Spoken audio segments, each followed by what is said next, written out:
자, 사명자가 걷는 고난의 길 8번째. 자, 동일한 주제의 말씀 가지고 말씀 은혜를 나누도록 하겠습니다.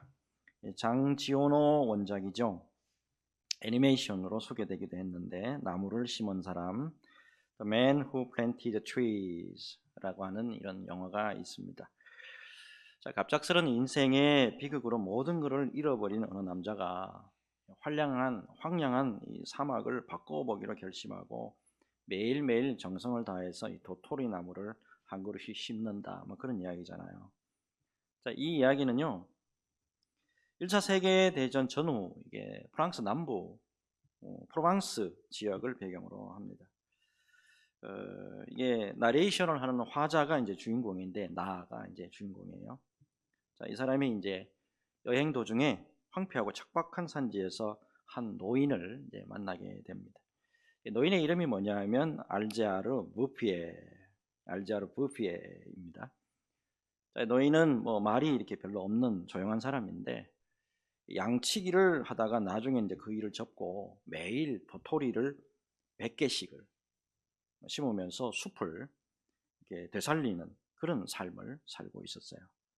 자, 특별히 이 그 부피에는 자연이 파괴된 이 황무지를 자신의 손으로 내가 다시 푸르게 만들고 싶다라고 하는 굳은 의지를 가진 사람이기도 했어요.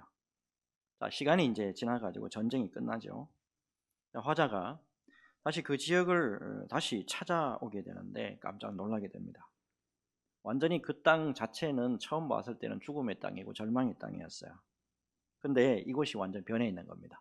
푸른 숲으로 우거져 있고 짐승이 왔다 갔다 하고 들꽃이 피어 있는, 한마디로 말해서 생명력이 넘치는 이런 숲으로 변해 있었기 때문에 그래요. 이 모든 변화는 단 한 사람입니다. 자, 이 엘제아르 부피에가 매일 한 그루씩 심은 나무, 그 덕택이었다는 거예요. 이 사람은 어떤 보상도 바라지 않아요. 어떤 명예도 바라지 않아요. 묵묵히 자기 일을 해낸 이타적인, 다른 사람을 위해서 봉사하고 다른 사람을 위해서 헌신하는 그런 이타적인 인간의 전형이었다라는 거예요. 여러분, 세상을 향해 가지는 마음들 가운데 여러 종류가 있다는 거 여러분 잘 아시죠? 세상 어떤 사람은요, 세상이 썩어가지고 말세다, 다 썩었어 이제, 그런 식으로 다소 절망적인 말씀을 하는 분도 있죠. 그러나 그에 대해서 다른 어떤 행동이나 어떤 일을 전혀 하지 않아요. 또한 어떤 사람의 경우는 세상의 죄와 악에 대해서 분노합니다. 그리고 반드시 이거는, 이 세상은 세상 모두가 심판받아서 마땅하다 라고 저주하기도 해요. 하지만 그런 가운데서도 이 땅의 죄와 악에 대해서 선한 하나님의 복음을 심으면서 언젠가는 맺힐 귀한 열매를 기대하면서 살아가는 사람도 없지 않아 있다라고 하는 사실이에요. 자, 갈라디아서 6장 9절의 말씀 유명하죠. 갈라디아서 6장 9절 말씀 우리 같이 한번 읽겠습니다. 시작. 우리가 선을 행하되 낙심하지 말지니 포기하지 아니하면 때가 이름에 거두리라. 아멘. 세상이 비록 우리가 생각하기에는 절망과 좌절을 주기도 해요. 그렇지만 그럼에도 불구하고 엘제아르 부피에처럼 생명의 귀한 씨앗을 뿌릴 때 하나님이 때가 이름에 마침내 놀라운 은혜의 열매를 맺히게 해준다 라고 하는 사실을 여러분 잊으시면 안 돼요. 그래서 항상 우리 예수 믿는 사람들은요, 그래서 이 세상을 바라볼 때 긍정적으로 바라보셔야 돼요. 우리의 작은 노력으로 말미암아서 물이 바다 덮음같이 여호와의 영광이 임하는 그런 세상을 우리 성도들이 만들어 나가야 할 줄로 믿습니다. 여러분, 오늘은 이런 귀한 마음을 가지고 말씀 속으로 한번 들어가 보자라는 겁니다. 성령께서 각자의 마음에 충만한 깨달음을 주시는 귀한 시간 되시기를 예수 그리스도 이름으로 축복합니다. 자, 계속해서 사도 바울이 1차, 2차, 3차 전도 여행 마치고 난 다음에 이제 예루살렘에서 이제 왔는데, 예루살렘에서 온갖 고난 다 받죠. 자, 거기서 또 안 돼 가지고 또 가이사라까지 이제 옮기게 되는데, 이 모든 일들 가운데 특별히 복음 안에서 당하는 사도 바울의 고난의 모습 계속해서 살펴보고 있어요. 자, 유대인들의 암살 음모, 그 다음에 끊임없는 고소가 계속해서 이어짐에도 불구하고 이 사람 정말 대단해요. 변론에 자신의 죄에 대해서 무죄를 변론하는 기회를 통해서 복음의 말씀을 전가하는 사명자의 전형적인 모습을 우리에게 보여주고 있어요. 지난 주일 말씀에 이어가지고 이제 가이사라의 이제 총독이 교체된 상황이죠. 전에 총독이 벨릭스라는 총독이었고 이번에 바뀐 총독이 이제 베스도 총독이에요.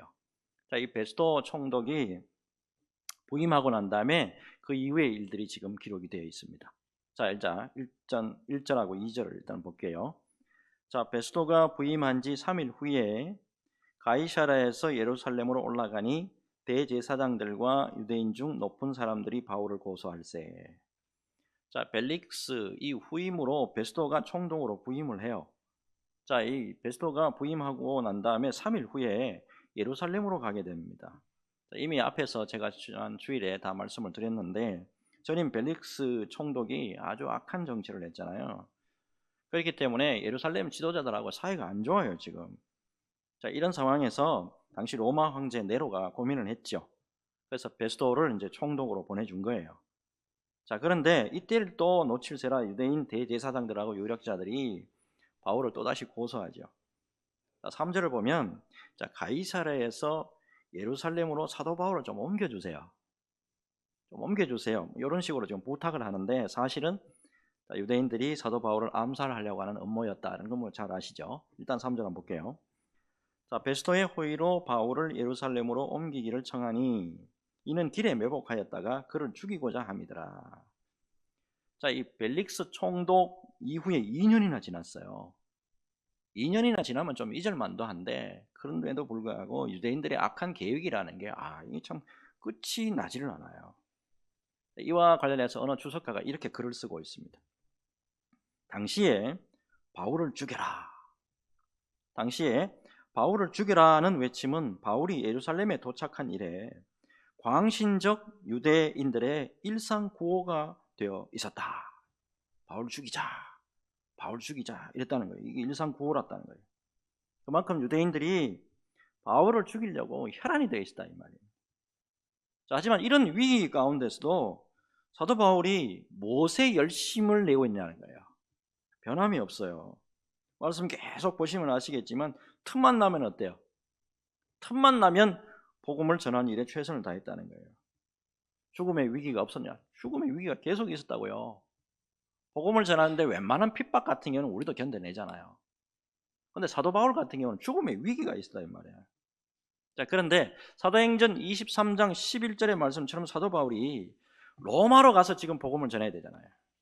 이게 머릿속에 꽉 들어있다고. 나는 지금 고생을 하더라도 여기서 고생하는 건 아무것도 아니야.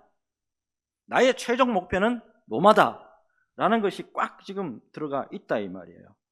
자, 그런 가운데 예수님이 끊임없이 지켜주시는 모습이 드러나고 있다 이 말입니다. 자, 일단 사도행전 23장 11절 우리 다시 리마인드하는 마음으로 다시 한번 읽어볼게요. 같이 읽습니다. 시작. 그날 밤에 주께서 바울 곁에 서서 이르시되 담대하라. 내가 예루살렘에서 나의 일을 증언한 것 같이 로마에서도 증언하여야 하리라 하시니라. 아멘. 여러분, 그래서 언제나 하나님의 사람이 있잖아요. 예수 믿는 믿음의 사람은 하나님이 무엇을 기뻐하시느냐, 하나님이 무엇을 기뻐하시고 하나님의 뜻이 어디에 있느냐, 이거 여기에 집중할 줄 알아야 돼요. 그래서 고난과 위기 가운데서도 흔들림 없고 요동 없이 자기 자리를 잘 지킬 줄 알아야 돼요. 내 자리, 내 직분자의 자리가 어디고 내 사명자의 자리가 어디냐, 이걸 여러분 꼭 기억하셔야 된다 이 말이에요. 그래서 우리가 동일하게 오늘 우리에게도 교훈을 줍니다. 여러분, 언제나 그래서 여러분 예수 믿는 사람들은 상황과 환경만을 바라보면 안 돼요. 무슨 상황이 이렇다, 뭐가 이래서 저렇다, 이래서 못하고 저래서 못하고, 상황과 환경 이거 자꾸 변명되면 안 된다 이 말입니다. 여러분, 하나님의 사람, 믿음의 사람은 하나님 바라볼 줄 알아야 돼요.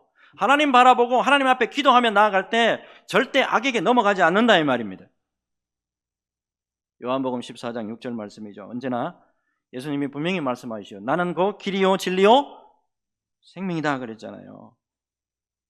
이 길 되시고 생명 되시고 진리 되신 우리 주님만을 믿고 우리가 주님을 향해서 오로지 주님만을 향해서 바라보며 걸어갈 때에 우리 주님이 결단코 우리와 동행하여 주시고 끝까지 지켜주신다 믿음으로 받으시길 바랍니다.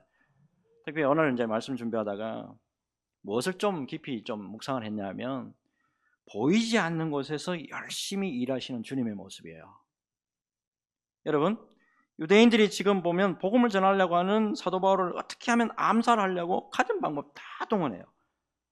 그런데 사도 바울은 오직 뭐예요? 그거 안 봐요. 무슨 일을 꾸미든지 무슨 일을 저질러든지 간에 자기 자리 지키고 자기 사명만을 생각하고 있다 이 말이에요. 그래서 유대인들 앞이든지 뭐 총독 앞에든지 되는 대로 기회만 되면 복음의 말씀을 전가하는 데 최선을 다한단 말이에요. 무엇보다도 여러분, 이 모든 영적 배후에 하나님이 열심히 사도 바울을 지키시는 모습이 있다는 거, 이거 여러분 영안이 좀 열렸으면 좋겠어요. 여러분, 사도 바울의 눈에 안 보여요. 사도 바울의 눈이 안 보이고 지금도 누가가 기록하는 걸 보면 하나님이 도와주셨다, 예수님이 도와주셨다, 성령님이 도와주셨다 기록하지 않아요. 그러나 여러분 충분히 이게 보인다는 것을 여러분 깨달으셔야 됩니다. 베스토가 새로운 총독으로 부임하면서 또다시 사도 바울의 음모가 계속되잖아요. 그럼에도 불구하고 하나님이 어때요? 베스토라고 하는 이방인이에요. 안 믿는 사람을 통해서라도 이 악한 계획들을 다 지금 막아주고 계시고, 기어코 예수님이 약속하신 대로 예루살렘에만 머무는 것이 아니고 로마로 보내줄 수 있는, 로마로 갈 수 있는 길을 열어주시고 계신다는 거예요. 구약 성경 가운데 특이한 성경이 하나 있죠. 에스더입니다. 에스더서. 이 성경은 특별한 게 있는데 기록자가 누군지 아직까지 밝혀지지 않고 있습니다. 누가 기록했는지 몰라요. 자, 다만 이제 바사죠. 이 페르시아에 살았던 어느 유다인이 아마 기록했을 것이다, 뭐 추측만 하고 있을 따름이에요. 특별히 이 성경에 또 다른 특별한 게 있는데, 성경 처음부터 에스더서를 처음부터 끝까지 다 읽어보잖아요. 그러면 하나님, 주님, 여호와라는 단어가 전혀 안 나와요. 하나님, 주님, 여호와라고 하는 단어가 전혀 안 나오는데 성경에 나와요.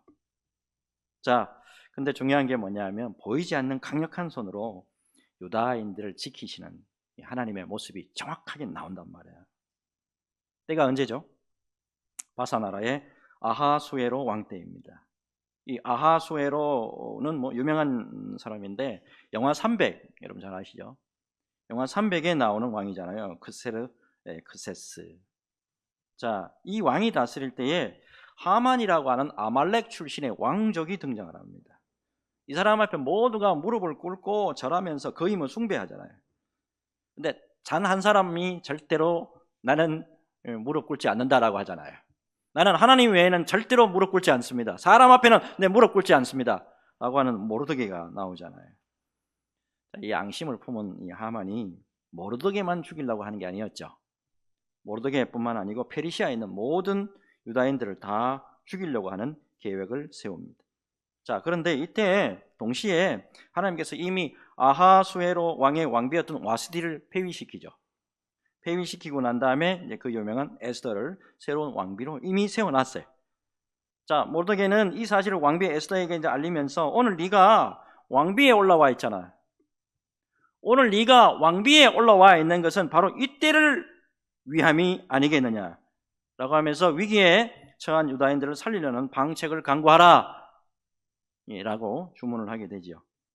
자, 에스더는 원래 이게 왕의 부름이 없이 나아가잖아요.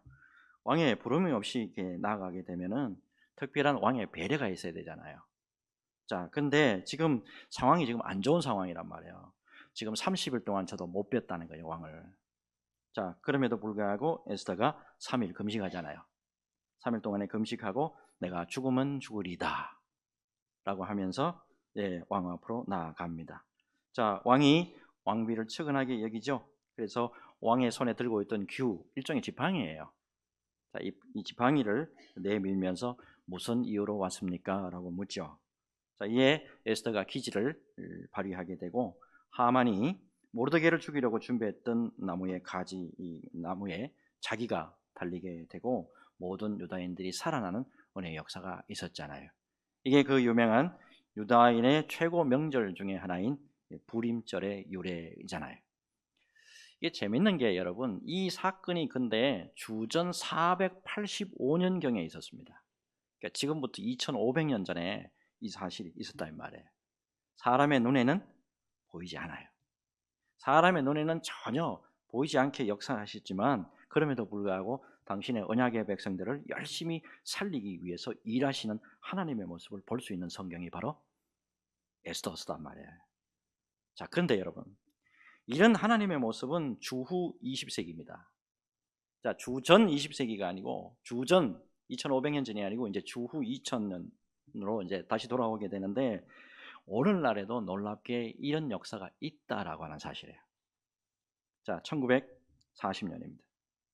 5월달에 이 독일군이요, 벨기에, 네덜란드, 룩셈부르크를 파죽지세로 점령을 했어요. 그 다음으로 프랑스가 이제 2주 만에 독일군에 의해서 이제 이게 함락이 되잖아요. 자, 이제 문제가 뭐냐면 이 프랑스를 돕기 위해 가지고 영국군 주력 부대입니다. 그리고 다른 연합군들 포함해서 37만 명이 덩케르크, 여기 빨간 걸로 제가 표시해놨죠. 덩케르크 반도에서 자 이렇게 대기를 하고 있었는데 여기서 갇히게 됩니다. 갇히게 되는데 독일군의 이제 포위망에 걸려든 거예요. 폭격만 하면 여기 다 죽게 생겼다고 지금. 독일군의 입장에서는 덩케르크만 점령을 하잖아요. 그러면 프랑스만 먹는 게 아니고 전 유럽을 다 먹을 수가 있어요. 자, 당시 이제 포위망에 걸려든 군인들이 영국 군인뿐만 아니라 그랬죠.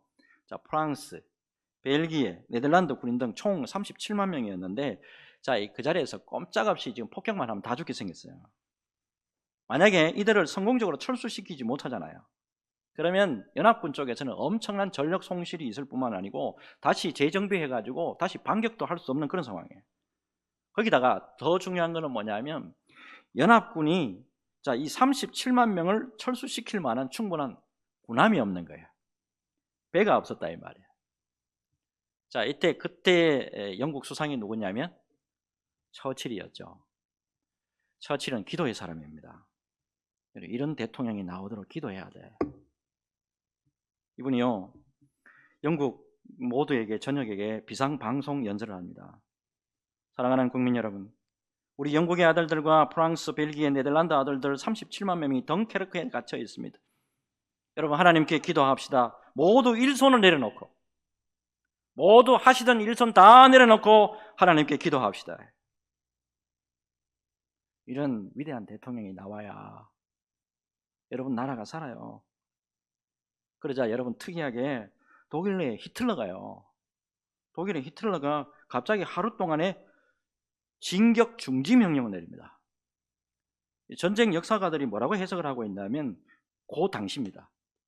영국 국민들이 전부 다 일손 다 내려놓고 기도하는 그 당시에 폭우와 폭풍이 몰아쳐가지고 비행기가 못 뜨는 거예요. 비행기도 못 뜰 뿐만 아니고 배도 출항을 못 하는 거예요. 놀랍게도 그 하루 동안에 국가 요청에 부응해서 850척의 민간인 배가 동원이 됩니다. 그래서 연합군 철수 작전이 성공리에 끝나게 되는 거예요. 연합군 모두가 도보 해협을 건너가 가지고 무사히 탈출을 합니다. 다시 재정비를 하게 되고 다시 독일을 반격하잖아요. 그래서 승리하게 됐다 이 말입니다. 당시에 유명한 이야기가 전해지고 있죠. 덩케르크 부두에서 철수할 병력을 태우러 오는 배를 기다리던 어느 해군 제독이요, 저 수평선에 나타난 수백 척의 민간인 배가 들어오는 게 보이는 거예요. 그때 감격해가지고 대령 보좌관이에요. 대령 보좌관이 이렇게 질문을 합니다. 제독님 뭐가 보입니까? 제독님 뭐가 보입니까? 라고 하니까 제독이 눈물을 글썽이면서 조국이 보인다. 조국이 보인다 이랬어요. 사실은 여러분, 조국이 보이는 게 아니죠. 뭐가 보여야 돼요? 보이지 않는 손으로 도우시는 하나님이 보인다. 그래야 되잖아요. 여러분, 오늘날에도 약속의 백성들을 은혜와 능력의 손으로 지키시고 보호하시는 하나님의 손을 볼 수 있는 영안이 열리시기를 예수님의 이름으로 축복합니다. 그래서 여러분, 바라옵기는 그 능력의 하나님의 손으로 말미암아서 언제나 믿음으로 승리하는 우리 수원소망교회 성도들 다 되시기를 예수 그리스도 이름으로 축복합니다. 자, 이제 다음 말씀 넘어가겠는데, 자, 이 베스도가요, 바울의 재판을 다시 진행을 해요. 근데 유대인들이 여전히 바울의 유죄, 죄가 있는 이거를 입증을 못해요. 자, 6절, 7절이죠. 자, 베스도가 그들 가운데서 8일 혹은 10일을 지낸 후에 가이사라로 내려가서 이튿날 재판 자리에 앉고 바울을 데려오라 명하니, 그가 나오매 예루살렘에서 내려온 유대인들이 둘러서서 여러 가지 중대한 사건으로 고발하되 능히 증거를 대지 못한지라. 능히 증거를 대지 못한지라. 뭐 이럴 경우에 반드시 어떻게 해야 돼요? 바울을 석방해야 되잖아요. 근데 이 베스도가 또 머리가 돌아가네요. 지금 있는 이 사건을 통해서 자기의 정치 입지를 확고히 하려고 하는데 여기 또 이용을 한단 말이야. 자, 9절 한번 볼게요. 베스도가 유대인을 마음을 얻고자 해요. 바울들은 묻되 네가 예루살렘에 올라가서 이 사건에 대하여 내 앞에서 신문을 받으려느냐. 새로 이게 그 부임한 베스도나 벨릭스나 별 차이 없죠. 누구에 자꾸 비위를 맞추는 거예요? 백성들에 자꾸 비위를 맞추려 한단 말이야. 자, 바울을 설득해가지고요, 또요, 예루살렘에 있는 유대인의 공회잖아요, 이 산헤드린 공회. 여기에 가서 너 재판 받아볼래? 이렇게 또 유도하기도 한단 말이에요. 자, 이때 사도 바울이 거부하죠. 딱 거부하고 11절의 말씀으로 자, 답을 하게 됩니다. 만일 내가 불의를 행하여 무슨 죽을 죄를 지었으면 죽기를 사양하지 아니할 것이나, 만일 이 사람이 나를 고발하는 것이 다 사실이 아니면 아무도 나를 그들에게 내줄 수 없나이다. 내가 가이사께 상소하노라 한대. 내가 가이사께 상소하노라 한대. 이거는요, 사도 바울이 로마 시민권자잖아요. 로마 시민권자이기 때문에 이런 말을 할 수 있는 거예요. 여러분, 지금까지 모두 유대인들의 고소, 확실한 증거 없었잖아요. 자, 이거 모든 사실을 베스도가 알아요, 몰라요? 베스도가 다 안단 말이에요. 특별히 사도 바울은요, 자기가 로마 시민권자이기 때문에 여기서 재판받는 거는 불공정하지 않냐. 유대인들이 막 공격하는 건 너도 보지 않냐. 정확하게 공정하게 재판을 받으려면 로마로 가야 돼. 로마로 가서 가이사, 내가 네로 앞에 가가지고 재판 받을게 라고 당당하게 요구를 하게 됩니다. 베스도가 이 요구를 받아주죠. 자, 이렇게 해서 주님의 원래 뜻대로입니다. 모든 게 여러분, 세상에 무슨 일이 뒤집어지고 이렇게 저렇게 되잖아요. 그러나 결국에는 예수님의 뜻대로 됩니다. 결국에는 하나님의 뜻대로 되고 결국에는 성령님의 뜻대로 되는 줄로 믿으시길 바랍니다. 자, 계속해서 사도 바울이 잘 보니까 고난받는 가운데서 자기 사명 잘 감당해요. 무슨 일이 있고 무슨 일이 뒤집어지잖아요. 뒤집어지더라도 내 일은 내가 한다니까요. 무엇보다도 주님이 주신 일에 헌신하고요, 사명에 정말 최선을 다하면 하나님의 도우심이 끝이 없다 이 말이에요. 하나님이 언제나 은혜로 함께 하시기 때문에 반드시 사명자가 이기게 되어 있다라고 하는 사실을 여러분 믿으시기를 바랍니다. 그동안에 수많은 방해들이 있었잖아요. 유대인들 끊임없이 고소했습니다. 유대인들이 끊임없이 죽이려고 했단 말이에요. 또 이거 총독들도 같이 합세해가지고 더 힘들게 만들어요. 그렇지만 어때요? 로마까지 가게 하시는 분은 누구예요? 예수님이 가게 하신단 말이에요. 여러분, 꼭 우리가 잊지 말아야 될 것은 뭐냐면 절대 사명자는 자기 사명이 끝나지 않은 한은 죽지 않습니다. 여러분, 이거 꼭 여러분 믿으시길 바랍니다. 제가 이번에 설교 준비하다가 제가 별도로 이제 기도하고 있는 선교사님 가족이 생각이 나더라고요. 원래 이 분들은 북한 선교했던 분이에요. 북한 선교 한 10년 이상 했는데 중국의 모처입니다. 할 수 없이 제가 이게 얼굴을 조금 가렸는데 혹시 드러날까 봐. 중국의 모처에서 헌신했던 분인데 중국 공안에 의해서 수년 전에 이제 추방을 당했어요. 그 이후에 근데 아무리 기도하고 아무리 애를 쓰는데도 이 북한 선교 길이 안 열리더라고요. 근데 이분 정말 대단해요. 포기하지 않더라고요. 포기하지 않고 끝까지 하나님 내 사명 감당해야 됩니다. 나는 북한에 내가 정말이지 북한의 사람들을 위해서 제 선교해야 됩니다. 끝까지 기도하시더라고요. 근데 북한의 끈은 사실은 안 열렸는데 어디에 길이 대신 열리냐면 동남아시아의 모 공산 국가로 열리게 됩니다. 근데 그곳에서 또 사역을 했는데 얼마 못 가서 또 사역을 접었어요. 자, 이쯤 되면 적어도 한 5년 정도 공산 지역을 향해서 이제 선교를 했던 분인데, 저 같으면 아마 포기했을 거예요. 안 되나 보다. 딴 길을 찾아야 되나 보다. 근데 이분이요, 포기하지 않고 계속 기도하고 계속해서 열심히 뛰어다니더라고요. 결국엔 또 길이 열리더라고요. 이번엔 대만에 길이 열려가지고 지금 굉장히 열심히 일 잘하고 계십니다. 무슨 말씀을 드리고자 하는 거 여러분 잘 아실 거예요. 주님이 주신 사명이죠. 하나님이 기뻐하신 일에 집중하면 길은 열리게 되어 있습니다. 그리고 하나님의 은혜의 손길이 끊이지 않는다는 거예요. 제가요, 이분의 모습을 보고 이렇게 속으로 다짐이 나오더라고요. 그래, 우리에게 주어진 사명 끝까지 잘 감당하면은 언제나 주님의 은혜의 손길은 멈추지 않는다. 죽도록 충성하자. 그러면 사는 역사가 있다. 여러분, 이번에 무엇보다도 오늘 이 말씀을 우리가 좀 기억을 좀 하면서 우리에게 주어진 이 믿음의 길에 있는 이 사명이 있잖아요. 그리고 이 직분을 여러분 끝까지 잘 감당할 수 있도록 하나님 도와주세요. 끝까지 이 길을 잘 갈 수 있도록 하나님 인도해 주세요. 여러분 기도하는 저와 여러분 되시길 바랍니다.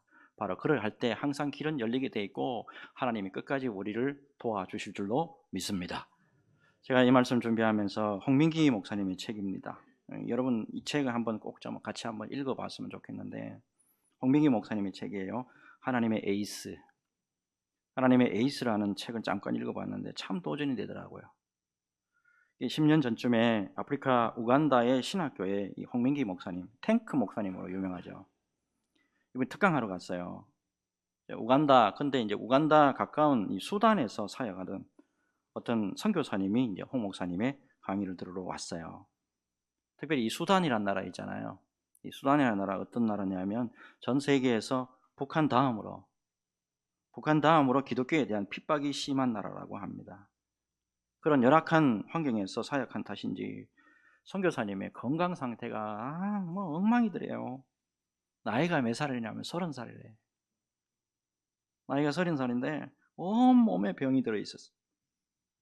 의료 봉사를 위해서 홍 목사님과 동행하신 장로님이 이분을 진찰을 했는데, 내가 30년 동안 의사 생활을 하면서 이렇게 몸이 만신창이가 된 사람 처음 봤다고.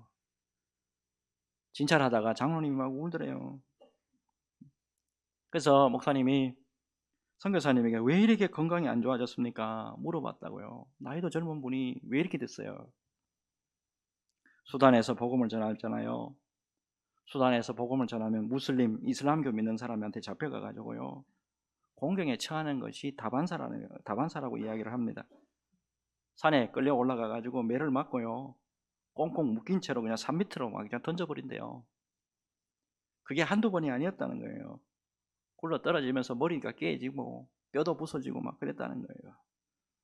그런데 이 선교사님이 홍 목사님의 손을 꼭 잡고 이렇게 말하더래요. 저를 위해서 기도해 주십시오. 저는 내일 다시 수단으로 돌아갈 것입니다. 저를 위해서 기도해 주십시오.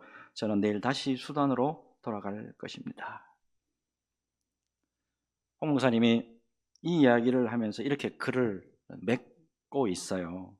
맺는 글을 이렇게 썼더라고 보니까 그분은 복음을 위해 안락하게 살 권리를 내려놓은 사람이었습니다. 자신을 박해하는 이들을 위해서 자기 건강과 지식 쌓아온 것들, 심지어 생명까지 기꺼이 내어주고자 했습니다. 하나님은 지금도 찾으십니다. 그 선교사님처럼 자기가 가진 모든 것을 죽어가는 영혼들을 위해 바칠 준비가 되어 있는 그 한 사람을 기다리십니다. 오늘날에도 어때요? 나이 30살이라고.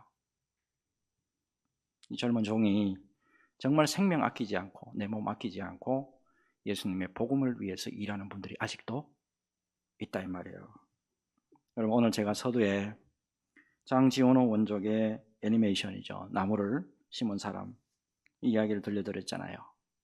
세상이 뭐가 이렇다, 세상이 뭐가 저렇다, 이런저런 무슨 이야기 하더라도 하루하루 나무 한 그루를 심었던 엘지아르 부피에 묵묵히 하나님이 기뻐하시고 선하게 계시고 온전하게 여기시는 일에 최선을 다할 때 하나님이 놀라운 열매로 우리에게 반드시 위로해 주실 줄로 믿습니다. 여러분, 당장 우리에게 뭔가 이루어지지 않았다고, 빨리 우리가 치유되고 빨리 뭔가 회복되지 않는다 하더라도 살아계신 하나님이 오늘도 변함없이 예수 믿는 우리를 실망시키지 아니하시고 붙들어 주고 계신다는 사실 믿음으로 받으시기를 바랍니다. 여러분, 이 믿음 가지시고 우리가 가야 할 신앙의 경주입니다. 어제 잘 감당하는 우리 수원 소망교회 성도들 다 되시기를 예수 그리스도 이름으로 축복합니다.